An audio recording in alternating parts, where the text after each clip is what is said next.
Bismillahirrahmanirrahim. Assalamualaikum warahmatullahi wabarakatuh. Kembali lagi bersama saya Sri Hartati. Baik teman-teman, di sini saya akan menjelaskan sedikit ya tentang wakaf uang. Oke, langsung ke pembahasannya ya. Menurut istilah, wakaf uang adalah bagian dari istilah wakaf. Majelis Ulama Indonesia atau MUI telah mendefinisikan wakaf uang dalam fatwanya tentang kebolehan wakaf pada 11 Mei 2002 yang menyatakan bahwa wakaf uang adalah wakaf yang dilakukan seseorang, kelompok orang, lembaga atau badan hukum dalam bentuk uang tunai. Terus termasuk dalam pengertian ini adalah surat-surat berharga.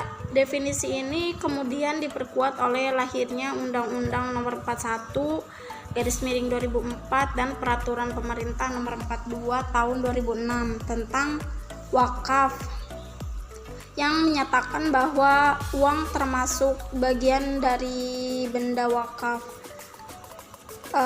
Terus lanjut ya teman-teman, harta benda wakaf yang dimaksud oleh undang-undang tersebut terdiri dari benda bergerak dan benda tidak bergerak. Salah satu benda bergerak yang dapat diwakafkan adalah uang, yaitu penyerahan secara tunai sejumlah uang wakaf dalam bentuk mata uang rupiah yang dilakukan oleh wakif kepada nazir melalui lembaga keuangan syariah. Penerima wakaf uang yang ditunjuk oleh Menteri Agama atas saran dan pertimbangan Badan Wakaf Indonesia, yaitu berupa sertifikat wakaf uang. Terus apabila dilihat dari tata cara transaksi, maka wakaf uang dapat dipandang sebagai salah satu bentuk amal yang mirip dengan sedekah. Hanya saja di antara keduanya terdapat perbedaan. Dalam sedekah, baik substansi atau aset maupun hasil atau manfaat yang diperoleh dari pengelolaannya seluruhnya dipindah tangankan kepada yang berhak menerimanya. Sedangkan dalam wakaf, yang dipindah tangankan hanya hasil atau manfaatnya, sedangkan substansi atau asetnya tetap dipertahankan. Kemudian juga ada perbedaan antara wakaf dan hibah. Kalau hibah itu substansi asetnya dapat dipindah tangankan dari seseorang kepada orang lain tanpa adanya persyaratan.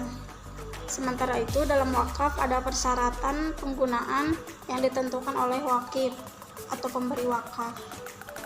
Gimana sih dasar hukum wakaf?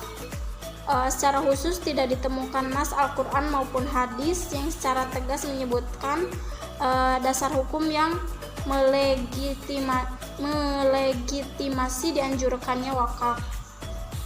Tetapi secara umum banyak ditemukan ayat-ayat Al-Quran dan hadis yang menganjurkan agar orang yang beriman mau menyisihkan sebagian dari kelebihan hartanya digunakan untuk proyek yang produktif bagi masyarakat. Terus di sini ada dari dasar Al-Qur'an, dasar hukum dari Al-Qur'an, dari Quran surat Al-Imran ayat 92 yang artinya, kamu sekali-kali tidak sampai kepada kebajikan yang sempurna sebelum kamu menafkahkan sebagian harta yang kamu cintai. Dan apa saja yang kamu nafkahkan, maka sesungguhnya Allah mengetahuinya. Terus ada dari dasar hukum dari hadis Rasulullah SAW yang artinya, apabila manusia wafat, terputuslah amal perbuatannya kecuali dari 3 hal, yaitu sedekah jariyah atau ilmu pengetahuan yang dimanfaatkan dan anak yang soleh. Baik, mungkin segitu saja pembahasan dari saya tentang wakaf uang. Mohon maaf bila banyak kesalahan. Wabillahi taufiq wal hidayah. Wassalamualaikum warahmatullahi wabarakatuh.